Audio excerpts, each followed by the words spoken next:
जय जय जय जय शाश्वतम् आदिनाद ब्रह्म ओंकार शाश्वतम्।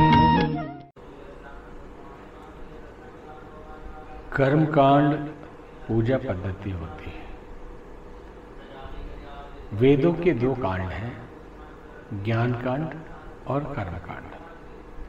ज्ञान कांड हम उसको कहते हैं जिसमें केवल ज्ञान की बातें हों, जिसमें हम मस्तिष्क का उपयोग करते हैं, विचारों का उपयोग करते हैं और जिस चीज की विचारणा हम करते हैं, जिस पे हम चिंतन करते हैं, उसे कैसे क्रिया रूप में दिया जाए, उसका परिणाम कैसे निकल पाए, उसमें सफलता कैसे मिल पाए, उसी कांड को, उसी घटना को, उसी क्रिया को हम कर्म कांड कहते हैं।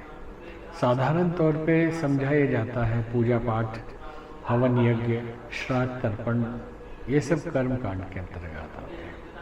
जैसे हम चिंतन करते हैं कि आत्मा अमर है और आत्मा के अस्तित्व पे हम चर्चा करते हैं कि शरीर में जब तक आत्मा है, सूक्ष्म शरीर स्थूल शरीर के साथ उस कारण तत्व का अर्थात आत्म तत्व का बंधन रहता है। शरीर छूटने के बाद भी वो बंधन बना ही रहता है। कौन सी ऐसी प्रक्रिया है जिसके द्वारा वो बंधन कट जाए, आत्मा स्वतंत्र हो जाए, स्वतंत्र रहने के लिए वायुमंडल में, फिर पुनर्जन्म के लिए तैयार हो जाए।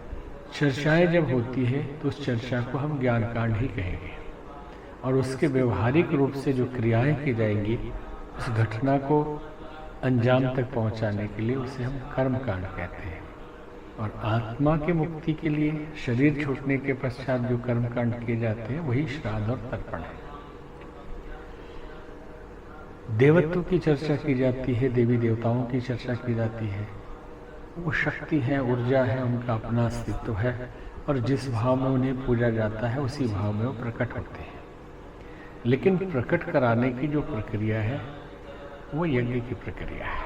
उनसे आशीर्वाद लेने की जो प्रक्रिया है, तो उसके लिए कहते हैं देवाधीनम जगत सर्वा मंत्राधीनम देवता।